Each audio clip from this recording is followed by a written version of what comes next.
Miyamoto, c'est le premier personnage du jeu vidéo qui est vraiment devenu célèbre, au Japon en tout cas. C'est un mythe, c'est quelqu'un qui fait rêver n'importe quelle compagnie de jeux vidéo.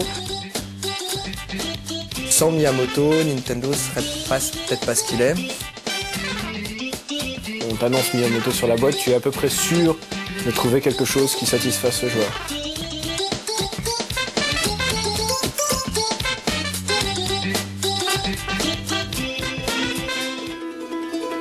La société Nintendo, basée à Kyoto au Japon, est encore aujourd'hui le leader mondial de l'industrie du jeu vidéo, avec à ce jour plus d'1 milliard de jeux vendus. Seulement voilà, Nintendo ne serait peut-être pas ce qu'il est aujourd'hui si un beau jour de 1977, un jeune designer industriel n'avait pas frappé à sa porte. J'étais dans le dessin industriel avant de rentrer chez Nintendo. Le design de voitures ou d'électroménager. Là-dedans, ce qui me plaisait le plus, c'était la façon de mettre sur pied différents projets.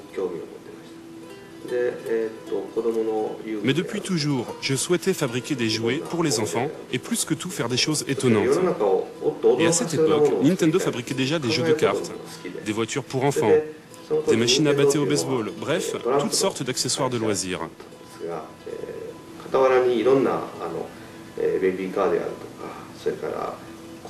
Bref, Nintendo fabriquait des produits vraiment uniques. Et j'ai voulu moi aussi rentrer dans cette entreprise pour créer des choses qui me correspondent.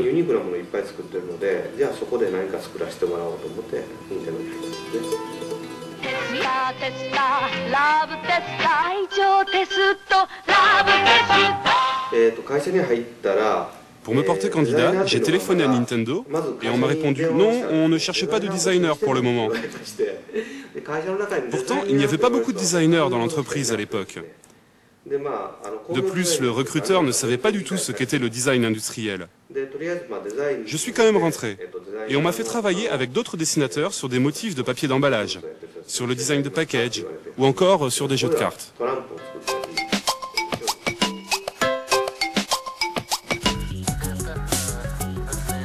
Au même moment, dans les salles d'arcade, c'est l'explosion du jeu vidéo.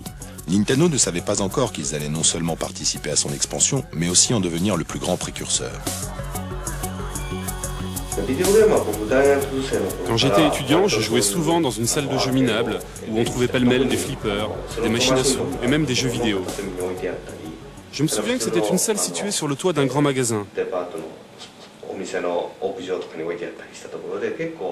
On y trouvait de très vieux jeux, des jeux de tir pour la plupart.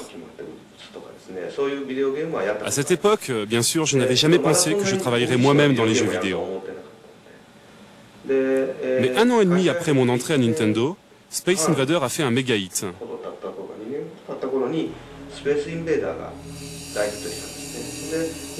Et comme chez Nintendo, on avait déjà fabriqué des pistolets laser pour certaines bornes d'arcade, alors on a pensé à faire nous aussi des jeux vidéo. C'est comme ça qu'on a commencé. Et comme nous n'étions pas très nombreux en tant que designers, j'ai commencé à travailler sur les premiers jeux vidéo de Nintendo en tant que dessinateur. En 1981, le premier jeu entièrement pensé et réalisé par Miyamoto rencontre un succès mondial. C'était Donkey Kong. Jusque-là, j'étais designer. Je faisais des dessins, des animations, le design des bornes d'arcade, etc. Mais cette fois, et pour la première fois, j'étais chargé de la réalisation du jeu lui-même. C'est la première fois que j'ai eu la chance d'être chargé de tout, à partir du concept jusqu'à la réalisation. J'ai pris ce rôle très sérieusement. Et puis aussi, il faut se rappeler que c'est la première fois qu'on travaillait de la sorte pour un jeu. C'était un des premiers jeux qui avait vraiment un déroulement logique, quoi. Les tonneaux arrivaient d'un endroit précis, hein, le singe qui les balançait. Et donc la physique des tonneaux, enfin, je ne sais pas si on peut vraiment parler de physique des tonneaux, mais on savait qu'ils déroulaient comme ci, comme ça. Donc on pouvait, à force de jouer au jeu, calculer combien de temps on avait pour récupérer tel objet. Et en me le refaisant récemment d'ailleurs, je me suis rendu compte à quel point les jeux d'hier étaient vraiment beaucoup plus compliqués qu'aujourd'hui. C'est vraiment beaucoup plus dur. Ils n'ont pas été réfléchis ils ont été réfléchis pour qu'on soit collé tout de suite et qu'on y joue tout de suite et longtemps. Et souvent dans des segments qui sont exactement identiques. On joue toujours la même répétition d'action. Parce que bon, il y avait aussi tout le système des massues qui rendait Mario invincible, qui permettait de casser les tonneaux pendant quelques secondes. Donc il y avait tout ce processus de simili-stratégie qui en faisait un jeu révolutionnaire.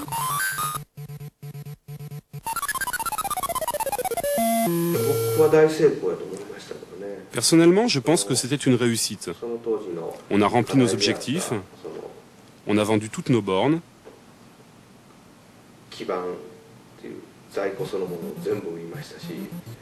Et surtout, on a réussi à tenir nos délais qui étaient de 3 mois pour le développement. Le plus difficile quand on dirige un jeu, c'est de faire coïncider les idées avec les conditions. Réussir à faire ce qu'on avait prévu dans les limites qui nous sont imposées. De ce point de vue, ce jeu était une grande réussite.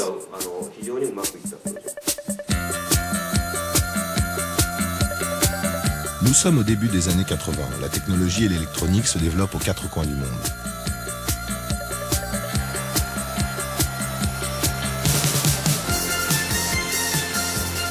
Les premiers ordinateurs et consoles de jeux rentrent petit à petit dans les foyers. En 1983, Yannick Noah gagne à Roland-Garros et Nintendo lance sa première console. Il s'agit de la Family Computer, plus communément appelée Famicom. Elle fut distribuée en Europe et aux États-Unis sous le nom de NES, Nintendo Entertainment System. Le succès est phénoménal. Super Mario Bros, le jeu phare de la console, se vendra à plus de 40 millions d'exemplaires dans le monde. Cette console a aussi défini de nombreux standards qui marqueront à jamais l'industrie du jeu vidéo. À cette époque, au Japon, les gens n'auraient pas dépensé plus de 15 000 yens, soit 1000 francs environ, pour s'offrir une console de salon. Mais à ce prix de vente, nous n'étions pas rentables. De plus, on voulait offrir aux clients la même qualité que nos jeux d'arcade. Nous avons donc attendu longtemps pour pouvoir obtenir le même rendu sur une machine peu coûteuse.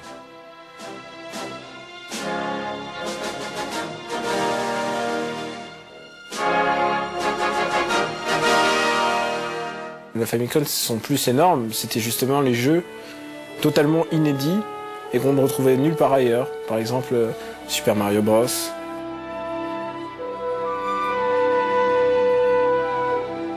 Les tout premiers jeux Famicom qui sont extrêmement laids pour un œil d'aujourd'hui correspondaient en fait à la qualité qu'on avait en arcade plus ou moins à l'époque. Quand le moment de sortir la machine est enfin arrivé, j'étais certain que la console serait un succès. On avait prévu de faire au minimum 7 jeux. Il faut se rappeler que c'était pour nous la première fois qu'on construisait une machine sur laquelle on pouvait changer de jeu en changeant les cartouches. Donc il fallait absolument qu'on les fabrique, ces 7 jeux.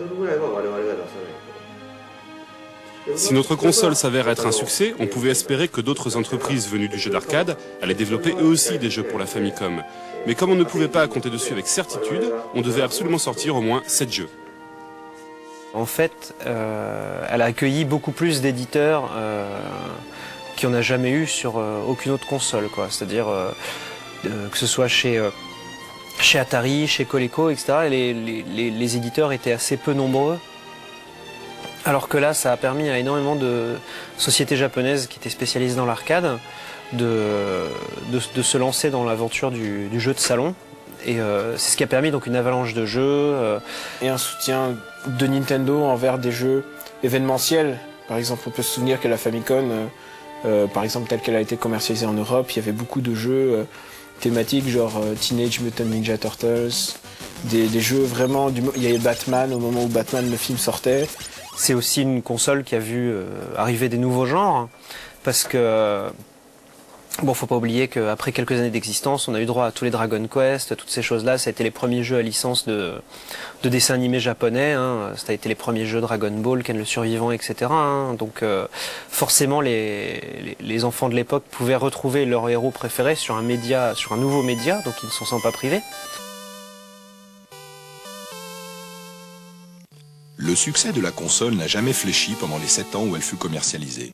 Mais à la fin des années 80, Nintendo ne se repose pas sur ses lauriers. La technique avait évolué et déjà, une nouvelle console était en préparation. Nous sommes désormais entrés dans les années 90. L'informatique évolue et le monde commence à rêver d'univers virtuels et d'images de synthèse. Mais bien loin de ces considérations, Nintendo suit son chemin sans détour. Une nouvelle console est sur le point de sortir. Elle s'appellera Super Nintendo et est destinée à un brillant avenir.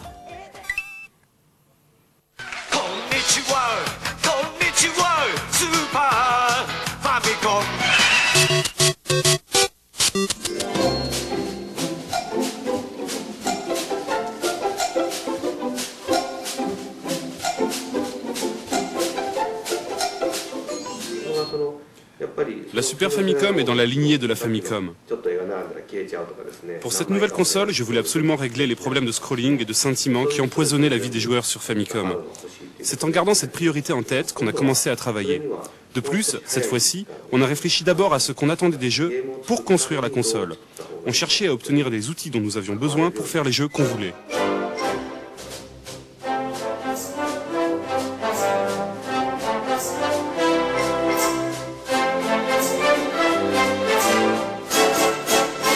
C'est clair qu'elle est sortie avec pas mal d'atouts qui ont fait qu'elle a tout de suite cartonné. Et c'est les titres du début de la Famicom qui fait qu'elle a eu un boom. Quand la Super Famicom est sortie, ils avaient Mario World, qui est un jeu encore techniquement tellement parfait qu'il est ressorti il y a quelques mois sur Game Boy Advance, presque sans aucun changement, parce que c'est un jeu parfait. Il y a vraiment rien à retoucher. Ensuite, il y avait F-Zero, qu'il réédite régulièrement, parce qu'il est quand même extrêmement bien. Bon, il n'y avait pas encore le mode... C'était encore les soubresauts de la 3D console, donc on n'a pas de mode de joueur, mais le défi était là.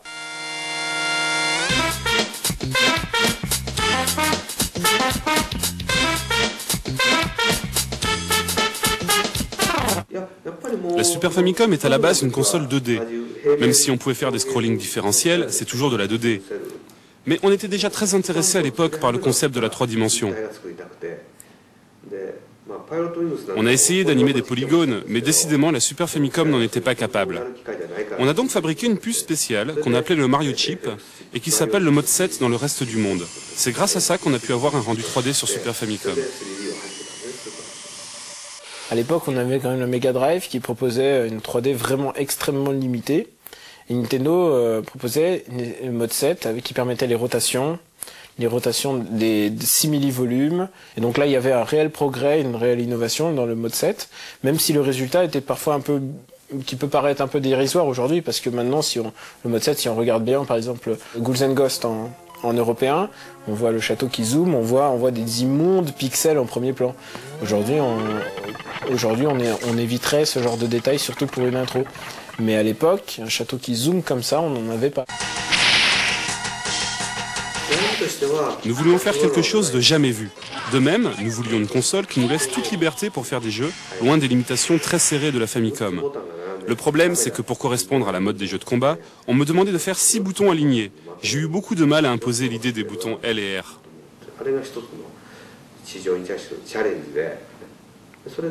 Et si je ne m'abuse, les manettes fabriquées par Sony pour la PlayStation sont bel et bien une copie des manettes de la Super Famicom.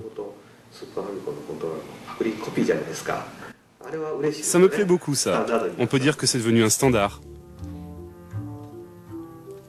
Lorsque Sony s'est lancé dans le jeu vidéo, il y a à peine 7 ans, le marché était principalement dominé par Sega, mais surtout par Nintendo. Aujourd'hui, le succès de la PlayStation a complètement changé cet état de fait, et les deux concurrents parlent d'égal à égal. Moi, je veux pas polémiquer sur le design avec Monsieur Miyamoto, avec tout le respect que je lui dois. J'ai retrouvé une manette Super Nintendo, et puis évidemment, je vais montrer la manette PlayStation. Et puis je pense que les gens qui nous regarderont, ils jugeront tout seuls. Bon, oui, effectivement, on peut faire remarquer que le visuel ressemble à un pad Nintendo, mais de là à dire qu'il y a du pompage, oui, ouais, enfin c'est de bonne guerre. Pour moi, c'est de bonne guerre, quoi. D'une certaine manière, Sony était obligé de pomper sur tout ce qui existait jusqu'à présent, parce que c'était leur première expérience en jeu vidéo. En même temps, Nintendo est un créateur, et si on avait à compter le nombre de créations qu'a fait Nintendo, que ça soit qu'on aille de la console à disquette, du robot qui se met devant la télé, des manettes vibrantes, puisque c'est les premières manettes vibrantes, c'était de Nintendo avec Star Fox 64. Des nombres d'innovations incroyables que Nintendo a pu faire, que ce soit de manettes, la gâchette, la manette analogique. La manette analogique, c'est la première console standard à avoir disposé de manettes analogiques, et ça a été repris sur les manettes de deuxième génération de la PlayStation. La nouveauté de la manette PlayStation, parce qu'il y en a une quand même, c'est qu'elle est ergonomique. C'est-à-dire que les manettes jusqu'à présent étaient plates. Et en fait, Yugoto, dans une interview, expliquait que justement, il a donné du relief à la manette PlayStation, non seulement pour avoir une meilleure appréhension, mais surtout pour symboliser le fait que sa console faisait de la 3D. Donc, bien entendu, ils se sont inspirés des manettes qui existaient déjà, mais faut pas exagérer non plus. Je pense qu'ils ont apporté leur petit quelque chose quand même. Le design entre cette manette et la manette de Nintendo, je vais la remontrer, pour moi, a strictement rien à voir. C'est pas uniquement un effet cosmétique, c'est que je dirais, il y a un travail sur l'ergonomie qui a été fait de manière à ce qu'il y ait une prise en main qui soit je dirais, adaptée à un nouveau style de jeu et un nouveau style de divertissement. Mais vous savez, il y a un problème. Bien que ce soit moi qui ai designé et placé les 4 boutons, il y a un défaut. Et ce défaut a été copié lui aussi. J'y pense à chaque fois que je vois une manette PlayStation. Ce qui cloche, c'est qu'au toucher, on ne fait aucune différence entre les 4 boutons. Sur la manette de la GameCube, j'ai résolu le problème. D'ailleurs, quand je l'ai faite, je me suis demandé si elle deviendra à son tour un standard dans 5 ans.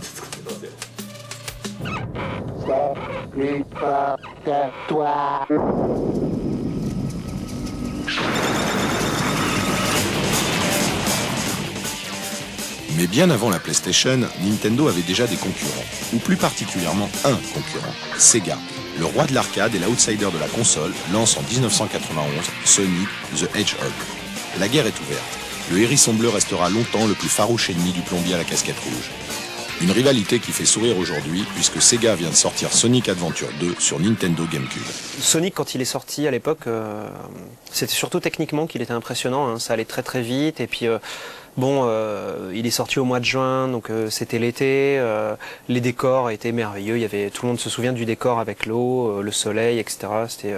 Puis la musique speedait bien, il y avait eu une énorme campagne de pub.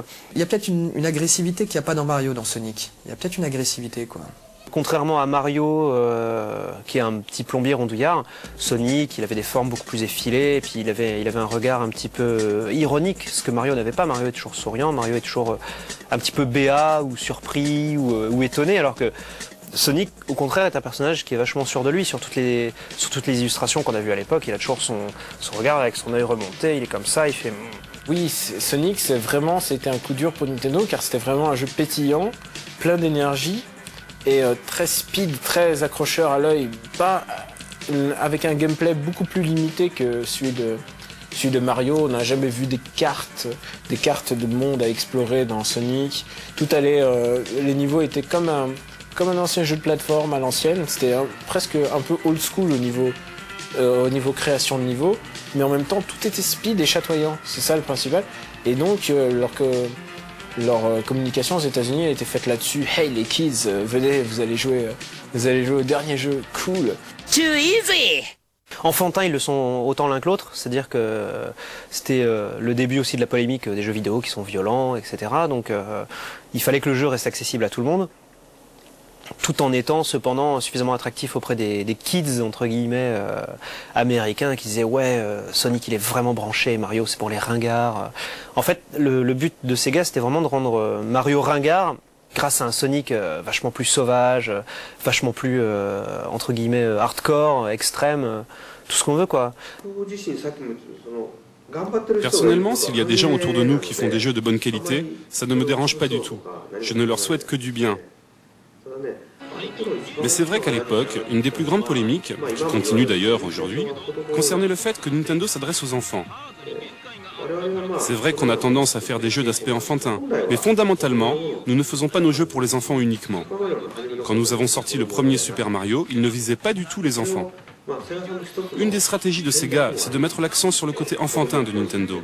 À cause de ça, nos produits ont une image beaucoup plus infantile qu'ils ne le sont en réalité.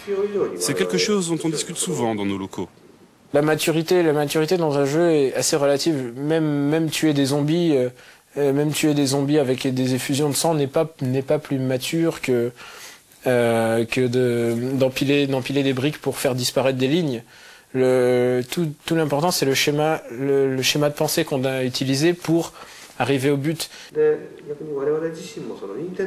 Du coup, les nouvelles recrues rentrent dans l'entreprise avec la conviction qu'il faut faire des jeux forcément enfantins. C'est ainsi que nos titres sont devenus de plus en plus tournés vers la jeunesse, un peu malgré nous. Ça fait longtemps qu'on se bat pour changer tout ça, et on continue encore aujourd'hui.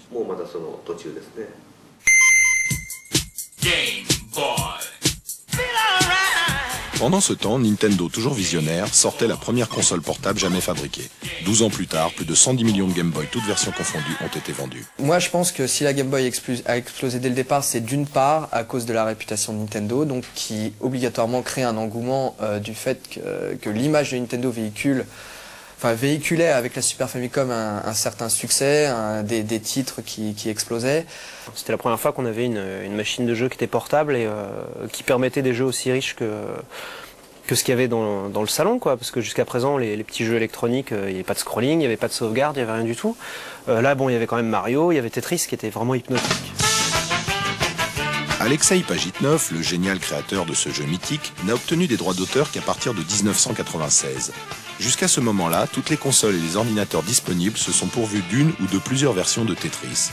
Nintendo notamment en a fait ses choux gras avec sa version Game Boy, vendue à plus de 40 millions d'exemplaires. Mais ceci est une autre histoire. Pour le Game Boy, tout comme pour les jeux Game & Watch, le principe est de faire du jeu vidéo jouable par n'importe qui, n'importe où.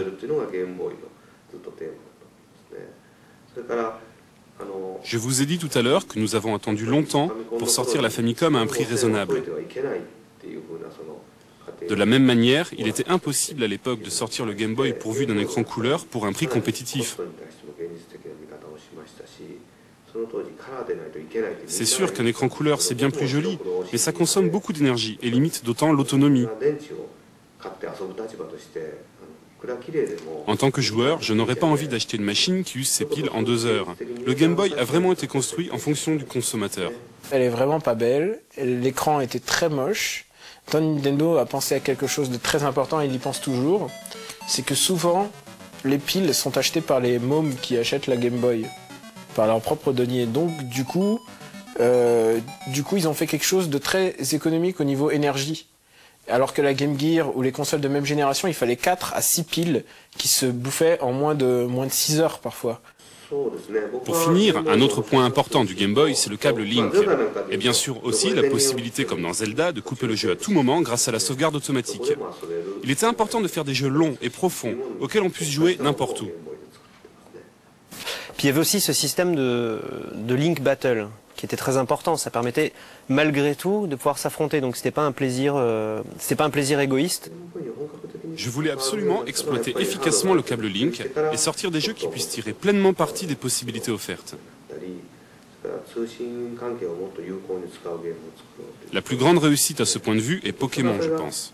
Pokémon est le premier jeu qui utilise parfaitement les possibilités de connexion de cette machine.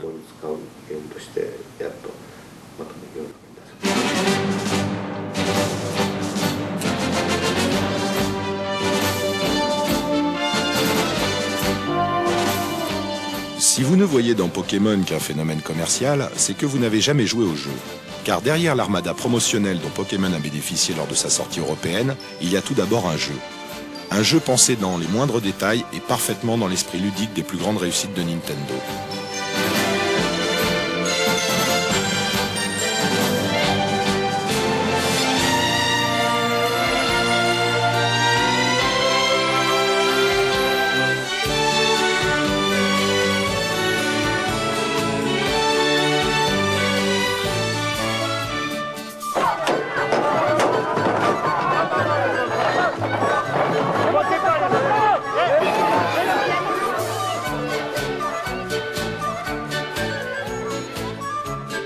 Pokémon, c'est quand même assez impressionnant. Donc le créateur, Monsieur Tajiri, en fait, travaillait pour une société qui s'appelle Game Freak. Game Freak, ils ont fait quelques petits jeux par-ci par-là. Ils ont fait Pulseman, des choses dont personne ne se souvient, malheureusement, sur Mega Drive. Et donc avec ce projet de Pokémon, il a démarché plusieurs sociétés de jeux dont il a malheureusement jamais voulu dire le nom, qui ont tous refusé, on sait que ce concept c'est ridicule, etc. Et un jour, il a frappé à la porte de Nintendo, et évidemment Miyamoto a trouvé ça génial, hein, parce que lui, tout ce qui est un petit peu novateur, un petit peu foufou, ça le branche bien, donc il a vu Pokémon, il a dit « Ah, on peut faire quelque chose avec ça ». On peut dire que c'est un vrai phénomène de société. C'est qu'il y a des expressions qui sont passées dans le langage courant aujourd'hui. Fais pas ton Pokémon, j'ai la tête dans le Pikachu. Je sais pas ce que j'ai mangé, mais j'ai largué une évolution de niveau 36. Enfin, c'est vraiment devenu tout le monde parle comme ça maintenant.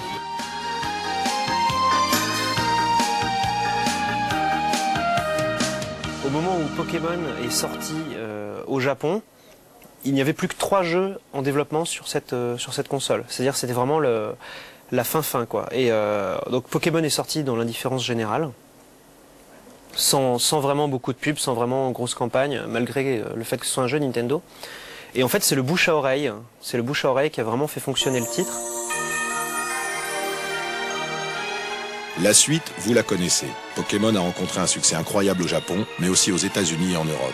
Le phénomène dérange, agace, mais les enfants et les joueurs s'en moquent. Le jeu est bon et c'est le principal.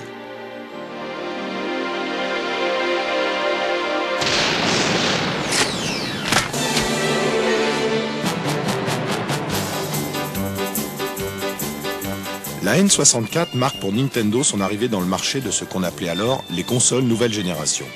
Contrairement aux machines précédentes qui ont toujours fait l'unanimité, la N64 s'est attirée de vives critiques de la part des joueurs qui déploraient le manque de titres et les faiblesses graphiques de la machine.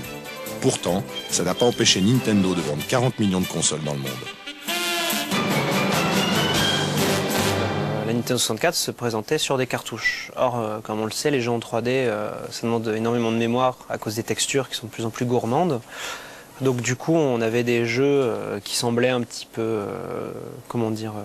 pastel, un petit peu pauvre. Au niveau des qualités graphiques de la console, au niveau de ce qu'on attendait, c'est une déception. Mais il y a Miyamoto derrière, quoi. Donc qui dit Miyamoto dit forcément des gros titres sur la console. En fin de compte, sur la Nintendo 64, je m'occupais principalement de superviser les jeux qui étaient en développement. Ceux sur lesquels je me suis le plus impliqué sont Mario 64 et Zelda, Ocarina of Time. Je suis crédité en tant que directeur sur Mario, et je peux vous dire que le travail a été difficile. Mais pour Zelda, j'étais co-directeur et donc un peu plus libre. La N64, elle est arrivée sur le marché assez tard, bien après la PlayStation. Il y avait une autre concurrente à l'époque qui était la Saturn, donc la réponse de Sega à la PlayStation. Et la Nintendo 64, encore une fois, à la suite de la Super Nintendo, se positionnait encore sur les enfants, alors que le marché avait déjà évolué. Aaron de France, votre enfant a peut-être été exposé à la puissance de la PlayStation. Examinons bien tous les symptômes. Un exemple. Ici, le bouton du haut. C'est évident que ce jeune homme est victime d'un relâchement de sa personne. Et tout ça parce qu'il s'adonne à Toshinden. Pour des raisons de sécurité, vous n'en verrez que quelques secondes. Rappelez-vous, ne sous-estimez pas la puissance de la PlayStation. L'image que donne Nintendo d'être pour les enfants alors que les autres sont pour les adultes vient pas du tout d'un choix en fait. Ce qu'il y a, c'est que les jeux sur PlayStation, évidemment, s'adressaient à un public peut-être pas forcément plus adulte, mais en tout cas on ratissait plus large. Il est vrai que pour quelqu'un qui ne joue pas forcément souvent aux jeux vidéo, c'est plus facile de rentrer dans un jeu comme Resident Evil parce que ça ressemble à un film.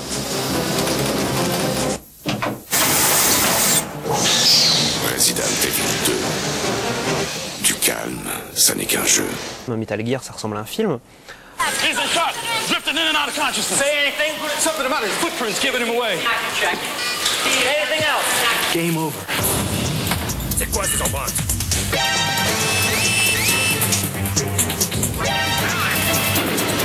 Metal Gear Solid. Pour survivre, restez planqué. Alors que Mario, bon, j'exagère, mais Mario, il y a des gens qui peuvent se dire « Oh mais qu'est-ce que c'est que ça? Je vais pas jouer un plombier, c'est ridicule. Moi je veux jouer un type qui a des grosses armes. » Et du coup, ça permet de pouvoir dire « Ah bah voilà, regardez, Nintendo, ils font des jeux pour enfants. » Non, ils font des jeux originaux qui sont dans des univers complètement délirants. Quand vous avez 20 ans, vous achetez une PlayStation. Vous avez un petit frère qui a 12 ans. Il a envie d'avoir quoi? Il a envie d'avoir la console du grand frère. Donc il va acheter une PlayStation. Alors que vous avez le petit frère qui a une Nintendo 64. Le grand frère, il n'a pas envie d'avoir la console du petit frère. Vous voyez ce que je veux dire? Je pense que c'est une des choses qui ont pu faire que la Nintendo 64 ne s'est pas implantée aussi vite ou aussi, de manière aussi puissante que la PlayStation. Maintenant disponible sur Nintendo 64, Mario 64, ISS 64, Wave Race, Turok,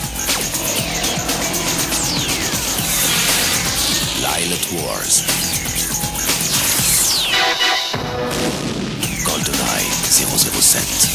Les jeux en 3D sur Nintendo 64, vous n'en reviendrez pas. Je me souviens qu'effectivement la N64 au début a très bien marché. Maintenant la N64 a vite pêché par le nombre de ces jeux. Il n'y a pas beaucoup de jeux qui sont sortis et après les jeux ont mis vraiment beaucoup de temps. Les gros titres phares de chez Nintendo ont vraiment mis beaucoup de temps après à sortir. Ce qui fait que la console a été après ralentie. C'est ralenti d'elle-même en fait. Alors ce qui est amusant, c'est que tout le monde dit, bon, la Nintendo 64, super échec, ça n'a jamais marché, etc. Alors que pas du tout. Nintendo n'a jamais gagné autant d'argent qu'avec la Nintendo 64. Pourquoi? Parce que tout ce qu'ils perdaient en royalties, parce que les gens ne développaient pas sur leur console, ils le regagnaient grâce au monopole. C'est-à-dire que, quoi qu'on en dise, la Nintendo 64 a quand même percé, que ce soit au Japon ou aux États-Unis et dans une moindre mesure en France. Et il y avait très peu de jeux, mais Nintendo a continué à développer sur sa machine, donc tous les 2 ou 3 mois, il y avait un jeu Nintendo qui sortait. Et donc, comme il y avait que ça qui sortait, les gens n'achetaient que ça. Donc, à chaque jeu sorti, Nintendo dépassait le million, quoi. Donc, Nintendo sortait, hop, Mario Tennis, paf, 1 million d'exemplaires au Japon, 1,3 million aux États-Unis. 2-3 mois plus tard, Nintendo sortait, je sais pas moi, Zelda, paf, pareil, rupture de stock un peu partout.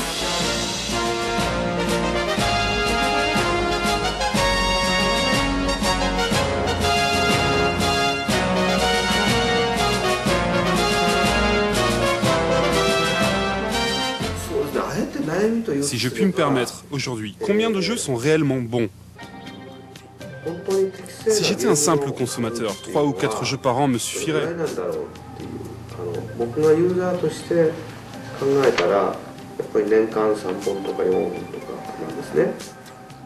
Mais soyons réalistes. Si les gens n'achetaient que les bons titres, le business du jeu vidéo serait fini depuis longtemps.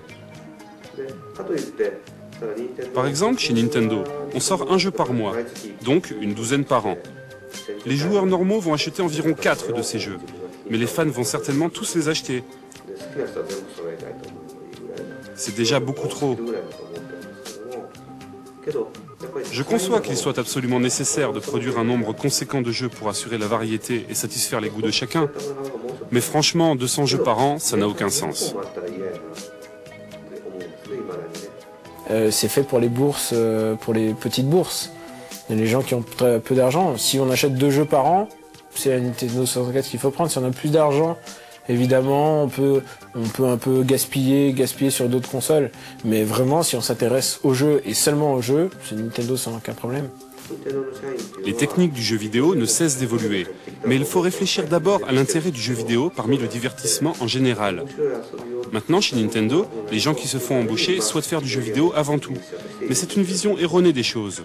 Il faut qu'ils se sentent techniciens du jeu vidéo dans le but de faire du divertissement de qualité dans le sens le plus général du terme.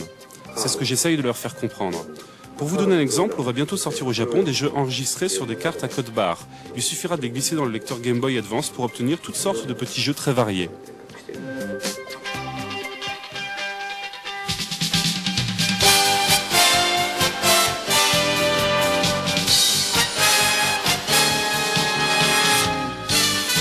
Porté par la réputation du Game Boy, le Game Boy Advance commence une carrière sur les chapeaux de roue dans le monde entier. L'argument de vente reste le même, jouez où vous voulez, quand vous voulez.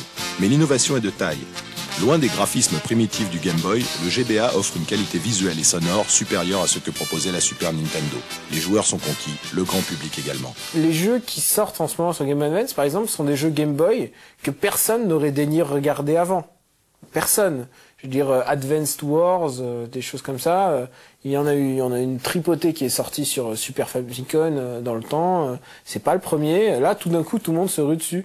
Pourquoi? Parce que il y a une espèce de concentration qui se fait sur la Game Boy Advance, de buzz.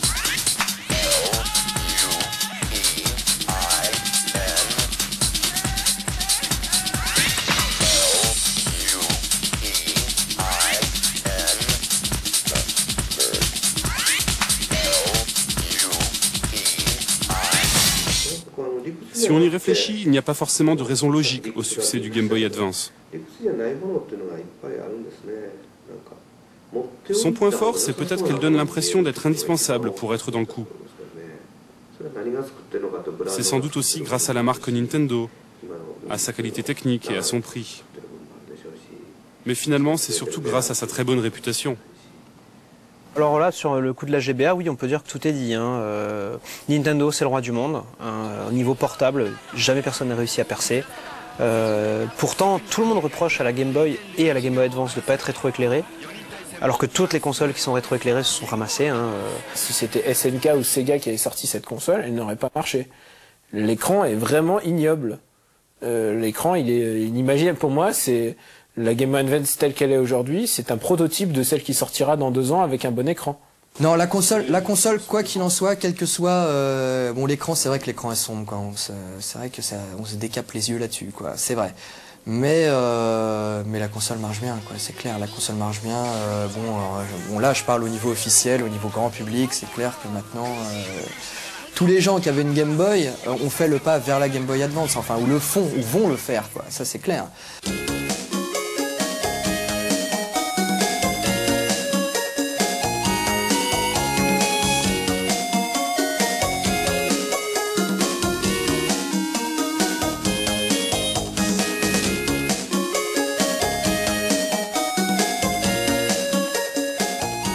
Ça qui est bien aussi, c'est qu'on peut jouer aux anciens jeux. Donc il y a énormément de gens qui bizarrement sont achetés la Game Boy Advance et Pokémon, qui est un jeu de génération précédente. Et donc ça, c'est un argument de vente. C'est-à-dire, vous achetez une nouvelle console, mais alors tous les jeux que vous avez achetés auparavant, vous pouvez encore y jouer. Donc là, forcément, les gens ont moins l'impression d'être trompés sur la marchandise.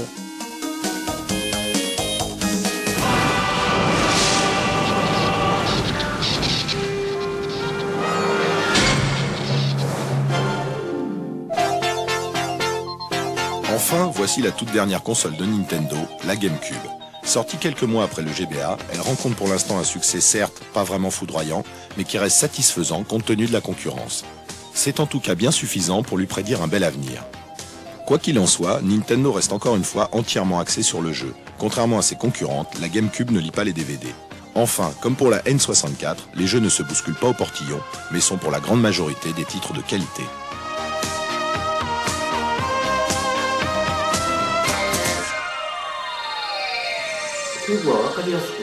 Pour la GameCube, on a communiqué sur le fait qu'on a pris conscience des défauts de la N64. Bien sûr, pour les consoles précédentes, on s'était aussi servi de l'expérience passée. Mais il est plus important de tirer une leçon de ses échecs que de ses réussites. Pour la GameCube, on a corrigé beaucoup de défauts de la N64. Le point le plus important, c'est qu'elle est maintenant facile à programmer. Les premiers jeux m'ont personnellement déçu, quoi. Bon, évidemment, il y a eu Wave Race, il y a eu Mario, il y a eu Luigi. Wave Race, j'étais très déçu. Bon, Wave Race, c'est un concept. Mais là, c'est pareil. Wave Race, c'est un concept. C'est un jeu concept. Il peut être moche. C'est un très bon jeu, quoi. Mais, visuellement, ça m'a déçu. Maintenant, après, il y a eu Rogue Leader, qui est vraiment, bon, qui est le jeu fabuleux de la console.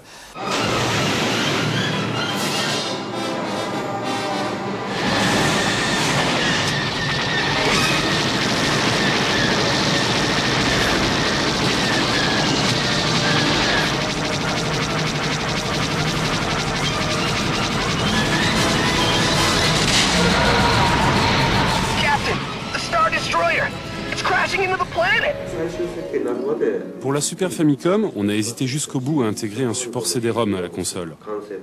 On a même fabriqué à l'époque un lecteur CD pour cette machine qu'on n'a finalement jamais commercialisé. Je pensais déjà que les temps de téléchargement seraient très désagréables pour les joueurs.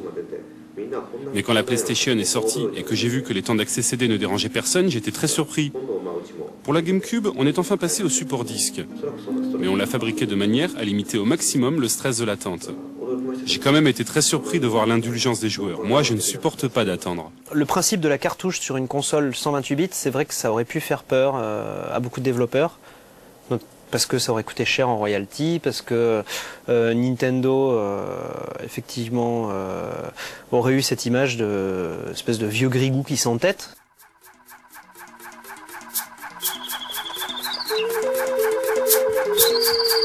Voici Pikmin, le deuxième jeu dirigé par Miyamoto pour la GameCube après Luigi Mansion. À sa sortie, ce jeu d'action-stratégie a dérouté plus d'un fan de Miyamoto. Sûrement à cause de son concept pour le moins audacieux. Aux commandes d'une armée de Pikmin, petits êtres idiots, obéissants mais tellement attachants, il s'agit de franchir les niveaux en utilisant les compétences de chacun de manière stratégique.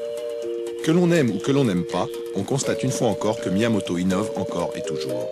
La manière très intuitive dont est utilisée la manette GameCube sur ce jeu en particulier est une parfaite illustration de la touche Nintendo.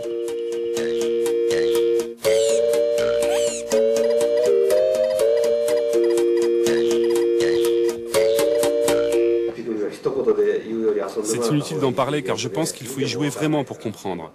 C'est un jeu qu'on ne peut pas saisir sans l'avoir essayé. Pikmin a vraiment un style et offre de nouvelles expériences. Ça donne des sensations que vous avez peut-être connues lorsque vous étiez enfant. Le système de jeu est si simple qu'il peut convenir même à ceux qui n'ont pas l'habitude de jouer aux jeux vidéo. C'est comme si vous aviez une petite troupe de fourmis et que vous devez leur donner à chacune des activités. Tout ça se fait très facilement. Et le soir, on les remet dans leur fourmilière. C'est un jeu dont on ne se lasse pas. J'espère que vous aurez bientôt l'occasion d'y jouer.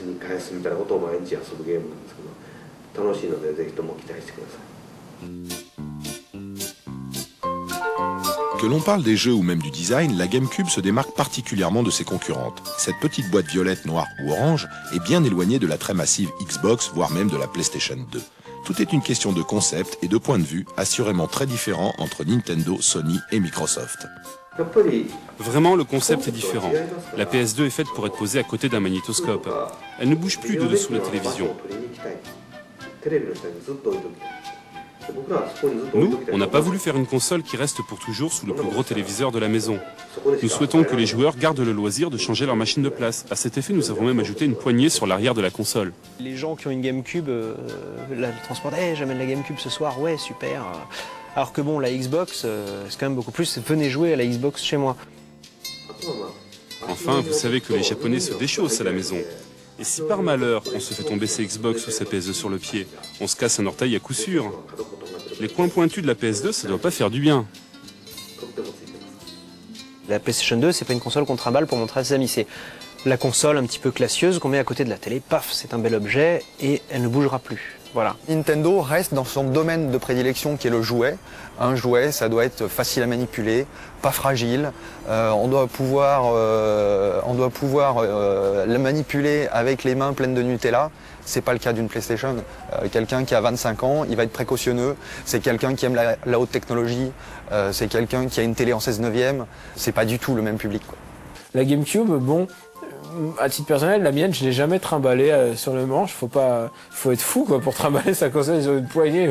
Enfin, je veux dire, pourquoi faire? On la balance? Non, c'est un peu, la poignée, s'il l'enlevait, ça ferait du poids en moins. En frais de port, ça fait moins cher. Non. Je vois pas qui va se ramener avec cette game. Le jour où vous verrez des GameCube, les mecs se balader avec des GameCube dans la rue, il est pas demain, hein.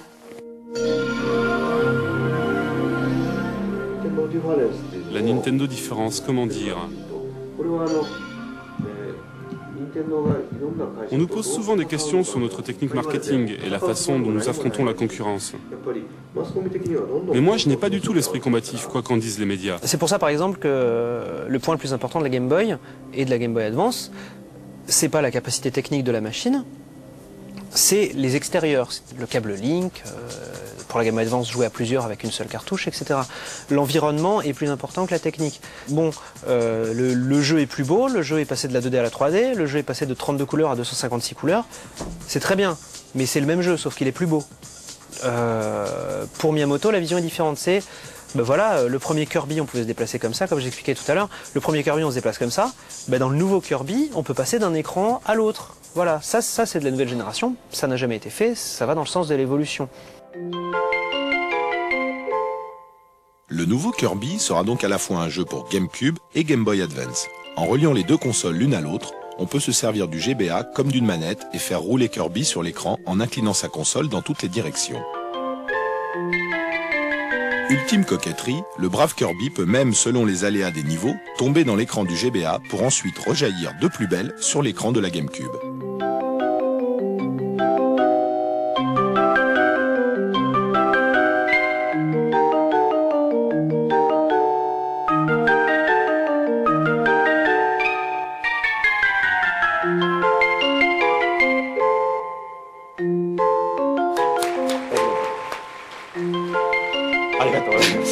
C'est pour ça, en fait, qu'on parle de Nintendo différence. On ne conçoit pas le produit par rapport à sa plateforme, on conçoit la plateforme en prévision de ce que seront les produits. Je ne sais pas si l'escalade technique est une chose qui concerne forcément les joueurs. Ça entraîne aussi des hausses de prix. Toujours dans la même idée, je pense qu'on est les seuls parmi les différents fabricants de hardware à nous concentrer fondamentalement sur le jeu.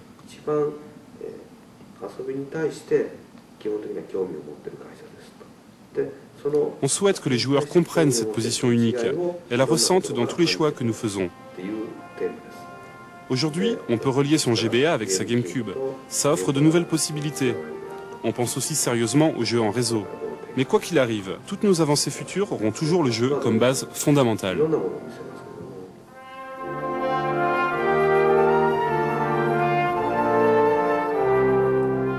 Aujourd'hui, Mario, Luigi, Donkey Kong et Link font partie des héros les plus connus des jeux vidéo.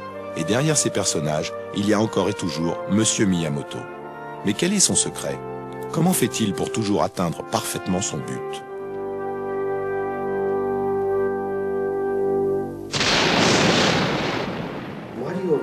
C'est vrai que quand j'ai créé le personnage de Wario, personne n'aurait cru qu'il puisse rencontrer du succès. Mais c'est un personnage intimement lié au monde de Super Mario. Les personnages naissent toujours d'un jeu. On ne fait jamais un jeu en pensant d'abord au personnage. Ça n'a aucun sens. Le personnage apparaît naturellement lorsque l'on travaille sur le jeu. Ce qui est amusant, c'est de constater que des personnages qui n'ont pas du tout été pensés comme des personnages charismatiques qui devaient devenir des peluches ou des choses comme ça, enfin Mario, à qui il a fait du tort principalement, à Disney. Ça a été vraiment un gros problème pour Disney, la popularité de ces personnages qui étaient vraiment mise en porte-à-faux par les héros de Nintendo, Mario, tous ces nouveaux codes, tous ces nouveaux personnages. Ça faisait un nouvel univers pour les enfants qui jusqu'à présent n'avaient que Disney et son monopole, quoi. Honnêtement, Pikmin, ça serait fait par Sony, tout le monde s'en foutrait, ou par Sega, à peine. Mais le truc, c'est qu'il y a la magie du jeu derrière, il y a le savoir-faire du jeu de Miyamoto qui fait que voilà, on est scotché au jeu et donc on se prend presque à aimer les personnes. Par exemple, la princesse Zelda est absolument aucune classe, rien du tout, rien. Et pourtant on voit le jeu, on se prend presque de sympathie avec elle par moment, alors que bon, finalement c'est qu'une princesse de plus qui se fait sauver à chaque fois.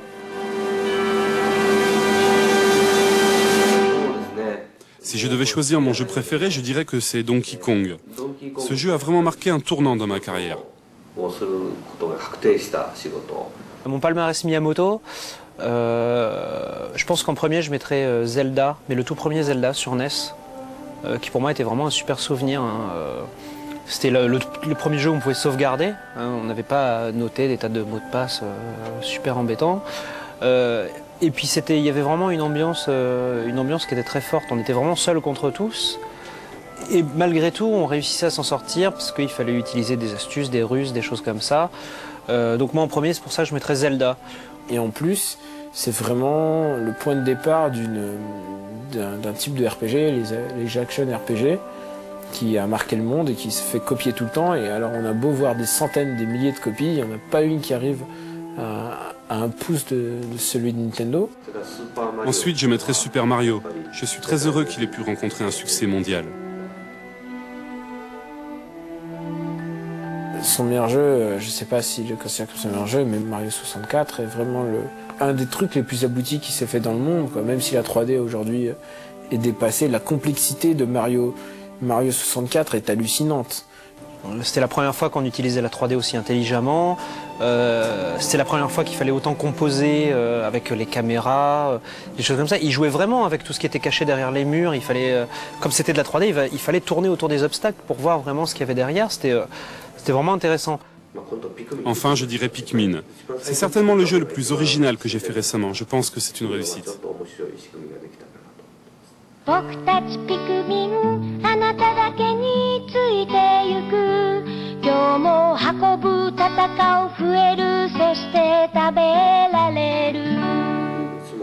À tous les joueurs français, merci beaucoup de vous intéresser à nos jeux vidéo.